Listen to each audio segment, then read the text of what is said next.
Goku and Luffy are some of the most iconic, most recognizable main characters in all of anime and manga.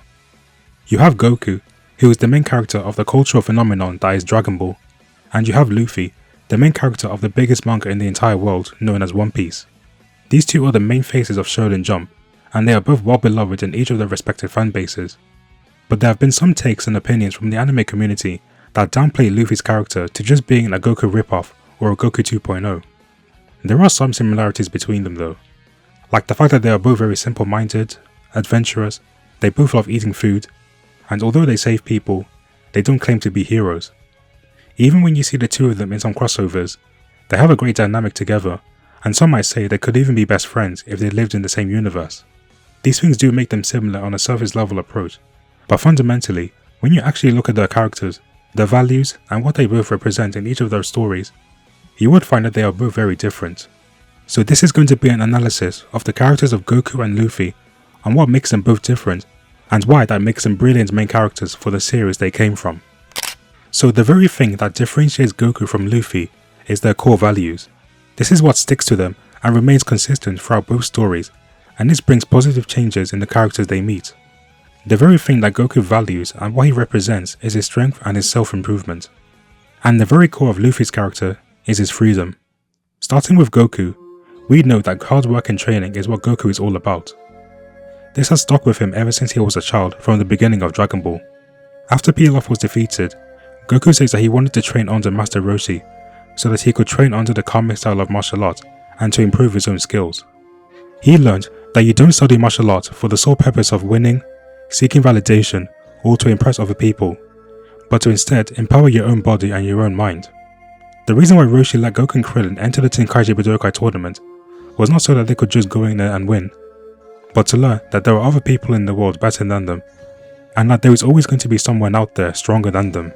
That was the real purpose of Roshi acting as Jackie-chan for the tournament, and it's this lesson that sticks with Goku for the rest of Dragon Ball. Because Roshi taught him about humility and self-improvement, instead of seeking validation or seeking to dominate the world, which can cause you to have a huge ego, Goku is constantly training and working hard to achieve new levels of power. Him reaching new levels of power excites him, but he still has that drive to keep on reaching even higher heights, and that is what inspires those he meets around him. His ability to never giving up and improving himself inspired characters like Yamcha, Tien and Krillin, even though the three of them didn't really like Goku in the beginning when they first met him. They strove to become better martial artists because of Goku's influence. This even applied to Piccolo too at the end of their fight. The reason why Goku gave him a Senzu Bean was not just because Kami's life would be spared, but also because Piccolo Jr. being alive would give Goku more of a reason to keep on training and improving himself. Since he knows that Piccolo is out there, he can continue to hone his skills so that whenever Piccolo tries to threaten the Earth again, Goku will be there to stop him. And because Piccolo's life was spared, he stops becoming the Demon King and instead becomes one of the protectors of Earth, making him one of Goku's greatest allies. This later is consistent with Goku letting Vegeta live as well. Vegeta was stronger than Goku during the Saiyan saga because of his Great Ape form and the fact that he was a Saiyan just like Goku. Goku wanted his life to be spared. Now admittedly, it was selfish of Goku to let Vegeta live, but because he let him live, it meant that there was new levels of power he could reach if he was going to surpass Vegeta. And this leads directly into the gravity training on his way to Namek.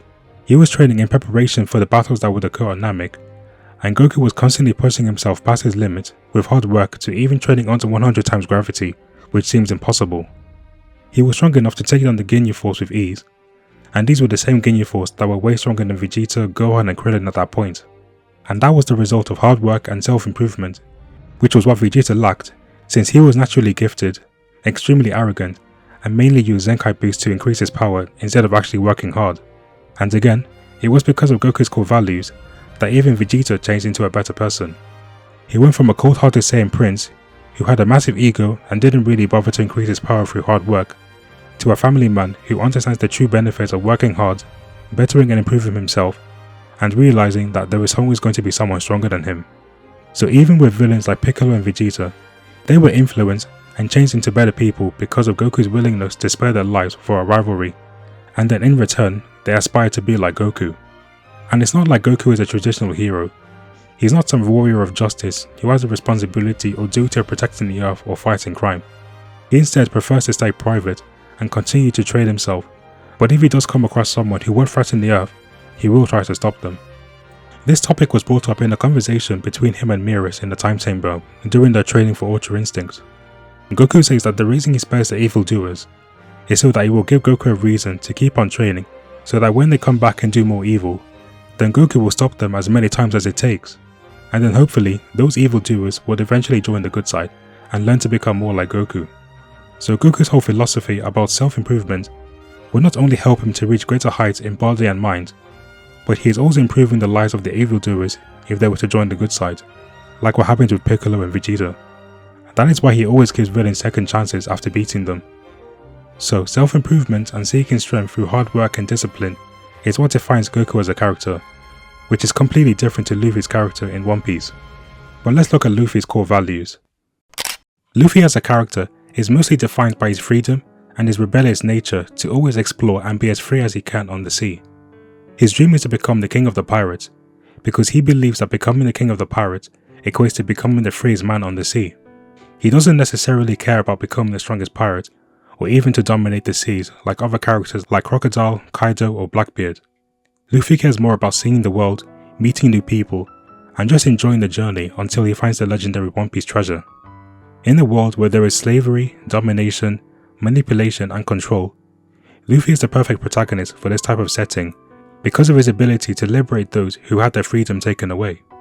This is consistent with his encounters with his crewmate, who started out as not being free or having the courage to actually wanting to go out there in the world and become free. It's because Luffy saved them that his crewmates have an unwavering loyalty to him and will do anything to make sure Luffy becomes the next king of the pirates. And it's not just his crewmates who he saves. In almost every arc, Luffy is constantly saving those who have had their freedom taken away from them. In Alabasta, a country that was in a civil war caused by Crocodile, Luffy saved them by taking down Crocodile.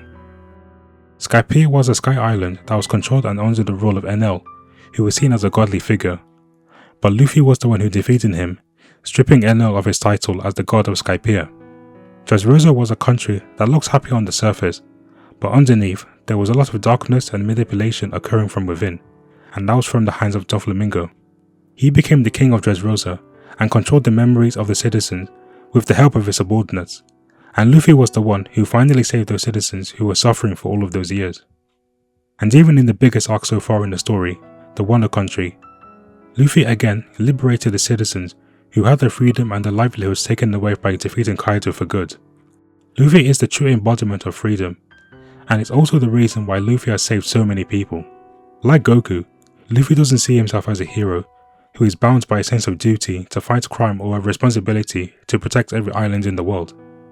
There are several occasions in the story where he doesn't like to take the credit for protecting the island.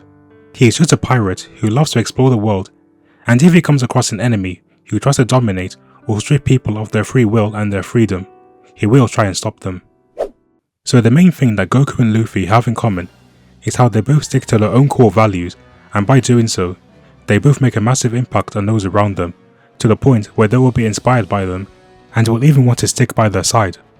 And then when you look at their final forms, Ultra Instinct and Gear 5, even though they are both associated with similar colours of white and silver, both forms are meant to serve as a culmination of Goku's and Luffy's journeys and their beliefs, making the two transformations completely different.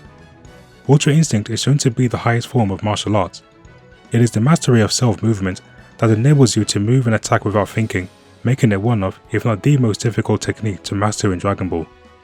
Not even the gods of destruction were able to fully master this state. In order to master the form, you need to have a calm mind and complete control over your emotions. You should have no doubts or any hindering thoughts when trying to perfect Ultra Instinct. So this form serves as the perfect culmination of Goku's self-improvement and his discipline to always pushing past his limits. And Goku has always had a pure heart with a calm mind ever since he was a child. And after serving under many different masters to teach him more about controlling his ki and expanding his knowledge on martial arts, he was able to achieve this state. When Goku trained under Mr. Popo and Kami, Mr. Popo taught him the importance of clearing your mind and soul and moving as fast as lightning. These are pretty much the main principles of mastering Ultra Instincts, and this gets expanded upon when Whis talks about being able to move without thinking during their training in Resurrection F. And then finally with Mirrors in the Moro arc, Goku learns about getting rid of any hindering emotions and learning to control his mind and spirit to perfect Ultra Instinct. And Goku mastering Ultra Instinct is like him achieving enlightenment, as that is the culmination of Goku's journey as a martial artist who constantly wants to improve himself. The silver white hair on Goku's Ultra Instinct form is meant to signify purity and calmness, and is also the indicator for Goku achieving divinity, since the angels who are constantly in Ultra Instinct have white hair. Then with Luffy's Gear 5 form, that is the culmination of Luffy's freedom and his imaginative nature.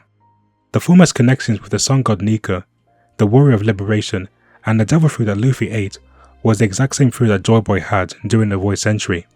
Joy Boy was known as the first ever pirate, meaning he was the first man who felt true freedom. The Toon Force and unpredictable nature of Gear 5's abilities ties well to the whole theme about freedom, because Gear 5 is not bound by logic and physics. It is the form where Luffy truly feels like himself, because he is able to fight however he wants, and he can become as creative as he wants as a result. Luffy is closely connected with the sun, as he is the one who will bring about the dawn of a new era. He will be the one to dispel the darkness that has been covering the world for hundreds of years, which is part of why Gear 5 is associated with the color white. It is the complete opposite of the darkness that the world government has been placing on those who had their freedom taken away from them. And a common misconception about the sun is that the sun is yellow, but in actuality, the sun is actually white if you were to step outside the atmosphere, which explains the white colors associated with Luffy's Gear 5.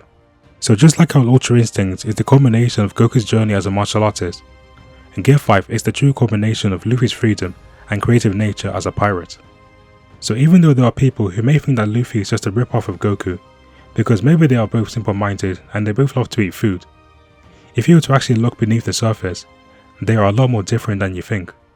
And it's because they both stick to their core values to the very end that people are so inspired by them in the series, and why they're so beloved in their own respective fan bases. Thank you guys so much for watching. If you guys want to see more anime content, please like, subscribe, and I'll see you guys in the next video.